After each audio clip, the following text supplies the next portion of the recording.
Good morning. Thank you guys for coming. My name is Chad Allen, as Chris alluded to, and I'm not here to tell you about the normal everyday business that you all know as a lawn care business. You know, I don't want to invent the wheel. I want to take it from buy supply to rating.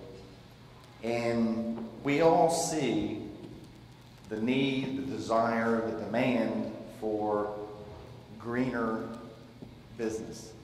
You know, it could be greener as far as renewable fuels, it could be wind power, it could be solar power, but everybody's kind of taking the idea that, you know, hey, I want to do my part. Well, in going through my business, there's thousands and thousands of lawn people just in Sussex County. I mean, we all know that. You see them everywhere. Some of them, you know, are very vibrant and you notice them coming down the road. Other guys, you'll never know it other than the lawnmower in the back of the pickup truck. So I'm not here to say, hey, you know, I cut grass too. I'm here to say we want to take it to the next phase. Right now, there is not a single lawn business in Delaware that does a green crew.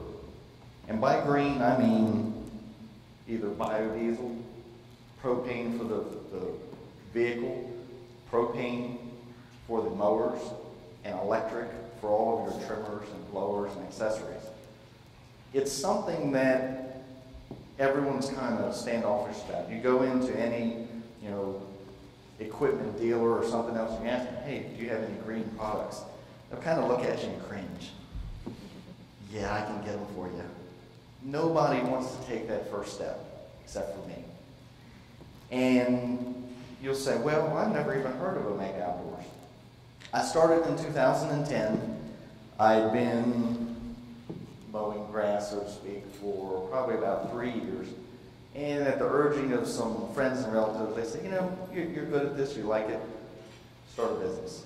So I did. I started a Mega Outdoors LLC in 2010, and I had about $15,000 of income that year. Okay. Not really going to make a living doing that at that rate. Well, by 2011, I had grown to about $40,000. And this year, I'm probably going to be over $85,000. I've got 2 crews, 2 full-time guys, 2 part-time guys, and we go all over Sussex County. Only Sussex County. I don't go into Maryland. I don't go up north. I grew up here. I'm from Seaford. I live in Bridgeville. And I want to use my connections, my friends, the people that I know, the area that I know, and develop this business. I don't advertise. You say, well, you're not going to grow the business that way. Well, I pretty much select my customers. I'll go in and I'll find an area that looks good, and I'll look and see what everybody else is doing. Do their guys have uniforms? Do they have clean equipment? Is it new? Are they polite? Are they courteous? I've developed a lot of different things, and that has allowed me to do that. By going green and having a green crew, I want to move east. I want to get closer to the beach. And I see that any person that has put up a windmill or a solar panel is a potential customer because they've already taken that first step. Somewhere in their mind, somewhere in their thought process, they have thought, I need to do something different. That's what I want. You know, I'm not looking to go in and say, I'm going to cut your grass and I'm going to mow your lawn, do everything $10 cheaper than Joe Schmo. I'm not going to charge any different prices. You know, it's going to be the same whether you say just cut it or whether you say, hey, I want the green crew. The benefit of doing that is I can go in and there's silence. You don't hear the mowers wailing, the weed whackers blowing, the you know, blowers, you know, dust everywhere. It's quiet. You know, you can sit outside and drink your cup of coffee and not hear a lot of noise, not be annoyed. And that's one of the benefits that I see, and that's one of the things that I think we're going to move into. People are going to say, hey, not only do I want to do better for the environment, but I want my environment to be less interrupted. You know, my saying is, I want to make your outdoors home. And, you know, that encompasses most anything. You know, I don't build houses, I don't put in windows, I don't power wash. I make your outside home so you can enjoy it. I provide people with time. And that's where this is a commitment that I'm looking for, and I think that it's going to come about in the near future. So I'm here to kind of get your feedback, you know, as all potential customers, as members of the community, and to see what you think. You know, are there options to me to go? Is there grant money? Is there investment opportunities through the Small Business Association? You know, what resources can I pull from to help me get into this next phase and to be the first one on Delmarva that says, hey, I'm going all green. And I think we're about at time now, so that gives you the opportunity to question me, hopefully not for 20 minutes. You know, at 6 minutes, I mean, I'm at my extent. At this time, we'll take some questions. I'm just going to ask if everyone could use the mic because there's a direct feed right into the camera. Is biodiesel cheaper, or in any way does it have more benefits than gasoline? No. No? Biodiesel, the question is biodiesel cheaper or have more benefits than regular petroleum diesel? The answer is no. Biodiesel is not a good fuel source in cold weather. You don't want to use it in the wintertime. It will cause you problems. It isn't as readily available. So what I've done is, through my friends, I have a good acquaintance that has a company, and they do fuel sources. So he has said, look, I'll supply you with your biodiesel. I'll supply you with your propane, your tanks. He said, I'm not going to charge you anything other than you use my fuel. So I will be able to get the biodiesel and the propane at a reduced cost. It will be cleaner, yes, but not so much less expensive. Another question? Yes, hi. You have a great benefit statement, particularly the noise cancellation, where it's quiet. Have you thought about a niche market of approaching hospitals and retirement homes and rehabilitation institutions that would particularly benefit from the lack of noise? I think that all of those are great, and I think that will be after this is established. I think, you know, going into a hospital, a community, a local municipality, you've got to have a little more resources than one crew. Right now, I take care of the city of Seaford, and that is a full project. So going into something of that size will be maybe the second or third year of this. So yes, I've thought about it, but I don't want to jump into the pool that big first. You know, what I'm looking for are small businesses, residential development units, and places where they have neighbors, where they're vacationing, or where they don't want to deal with the noise, yet they want to provide the thought that they're doing something better. I hope I answered that. Any other questions? Yeah, I think you have a huge opportunity here with the marketing side of things. You know, there's something that people like about being able to say that I'm green. You know, I'm just a visitor, and I went over to Rehoboth Beach and noticed the solar panels on some of the houses. And that's cool. I mean, those guys are making a statement, as you said. So what type of things could you provide to the customers to sort of market it and say, like, we're going green, you should too. Like, you could create a whole campaign around this to try and maybe take on a whole neighborhood or take on, you know, some other communities. I'm not sure. And you know, like I said, what I look for is the solar panels, the windmills, you know, something of that, because that tells me those people are interested. You know, if I go into a house where, you know, the place isn't kept or anything else, the first thing they're going to say is, how much is it going to cost? That is by far the first question anybody ever says to me is, how much is it going to cost? Because this guy down the street will do it for 10 bucks. That's not my customer. I'm not looking to compete with those guys, but hey, I'm glad you're happy with him, thank you. I'm looking for the people that know that, hey, I'm going to make that statement, make that commitment for the future. So I think right now I'm not really looking to convert people, but I think if going into a development, you know, I get a couple of the houses that have a windmill or the solar panels, that will help them to say, look, even my lawn company is green, you know, using organic and natural fertilizers and, you know, no chemicals, you know, so they can go through it.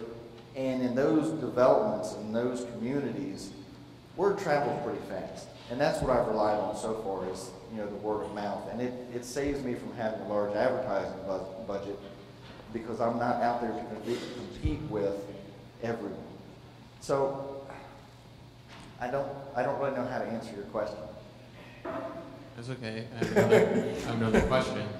Are you able to measure, like, how do you measure the impact between your service and like traditional services? Is it like in the carbon footprint, or is it in the units, or I don't know what it is, but sorry. Yeah, how do you explain it?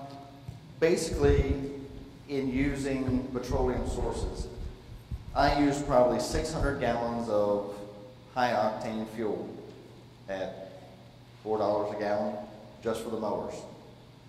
I use probably 50 gallons of high octane fuel plus mixture for all of the ancillary equipment, plus the fuel for the driving vehicle. So I'm sure there's a calculation somewhere where I can say, all right, I'm taking this 1,000 gallons of petroleum fuel source and I'm going to cut that back by 20, 30% a year, or you know, whatever the number may be. And you can calculate it out through, I'm sure there's math somewhere that says for every gallon of gas or every gallon of diesel you use or convert to this source, here's what you're saving. That's, as I get farther into it, that'll be something that I put together. And one of my old brochures, you know, I hand these out to people. I find them to work a little better than a business card because, you know, they've got some pictures on them, kind of tells you what I do, phone number. I've got a sharp blade guarantee. The next one of these that comes out will be for the green crew. It will have pictures of that. It'll have numbers that say, hey, this crew uses this much fuel through electricity, through biodiesel, which creates this carbon footprint, compared to a standard crew of the same size and same equipment that has this footprint. So that will be something that as I come together, customers will start getting this, but in a green setting, so to speak. Any other questions?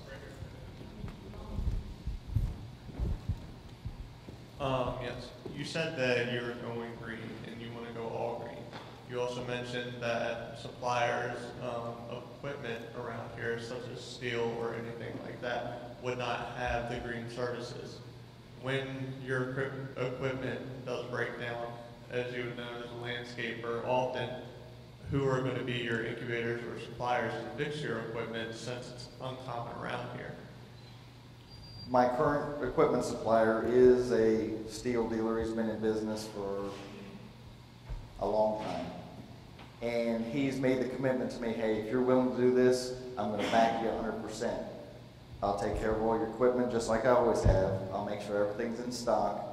If I have a mower that breaks right now, if my guys over at Lored call me and say, hey, the mower's down, within 45 minutes I'll have another mower over there.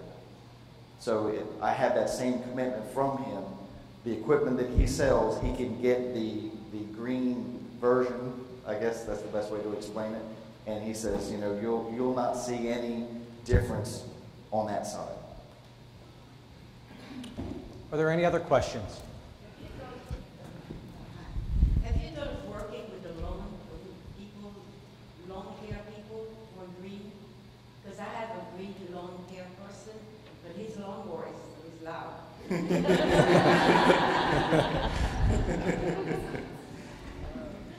Yes, I have talked to a couple green or organic, I'm not sure how you classify the turf care companies to where they only use natural and organic products.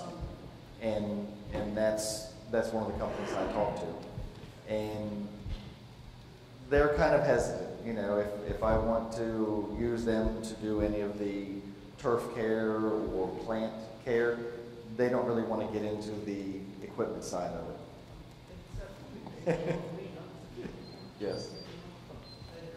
First of all, I think you do a great job, and I appreciate all the work on the city parks.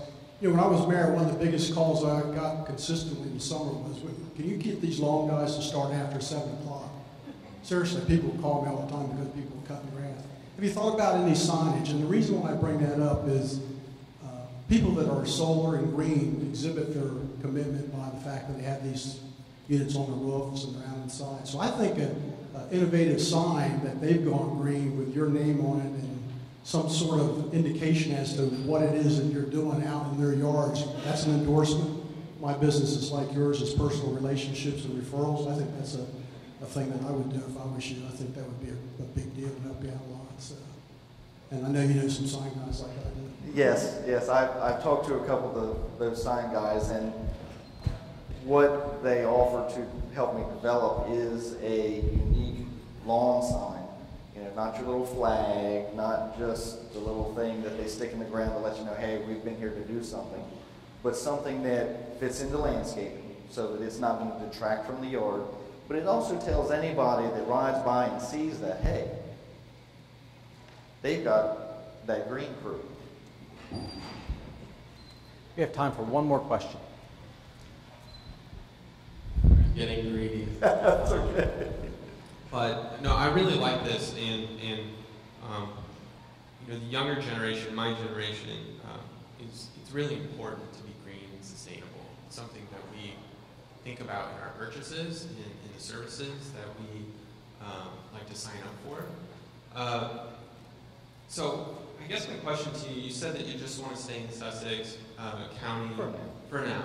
But like, what do you stay up at night and like think about, like how big could this possibly be? Because you could lead sort of the green lawn care revolution, and it's an educational play is what it is, you know. I think people identify with that, and they just need like a leader. So like you can grow a huge opportunity with Delaware.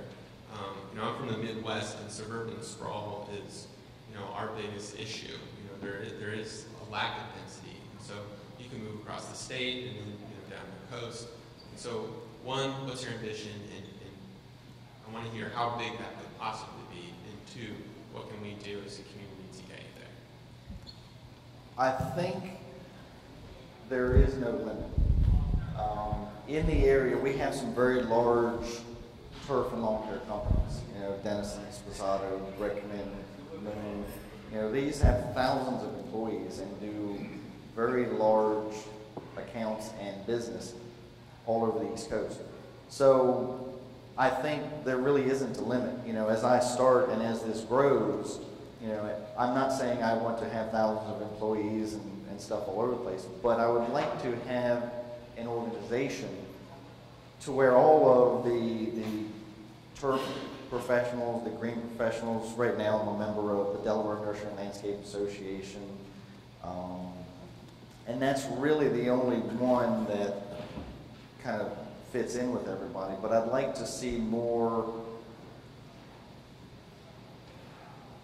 availability for people in this business to get together, and that would be something working with Del Tech, University of Delaware, and Del State.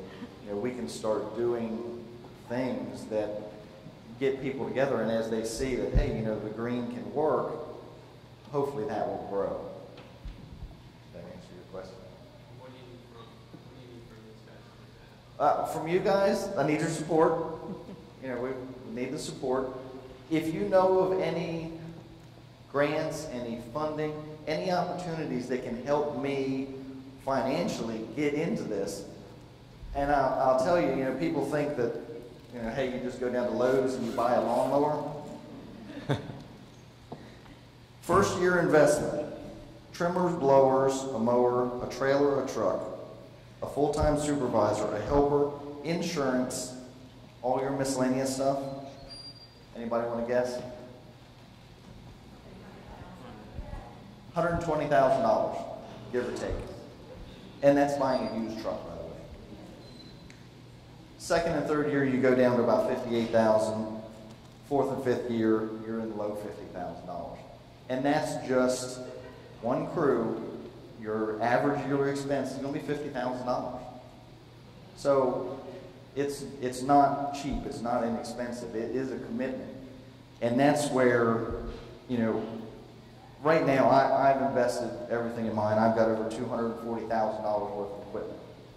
And I've got about $50,000 in debt. So I think I'm doing all right. To make this next commitment, that's where I'm looking for a little help. You know, you guys have a lot more resources than I do, and even if you say, hey, talk to this person, there's a $500 grant. Well, I'll tell you what, that's a trimmer and a battery. You know, or so-and-so will make you a 5-year loan for 1%. You know, hey, that's pretty good. Any of that kind of stuff is what I'm looking for. So anybody that has any information, I want to be a magnet. I want to suck it in. You know, I've got business cards. I've got all kinds of information and phone numbers. I can put you in touch with any of that. I'm looking. I'm ready. Next year, I'm going to have the green crew.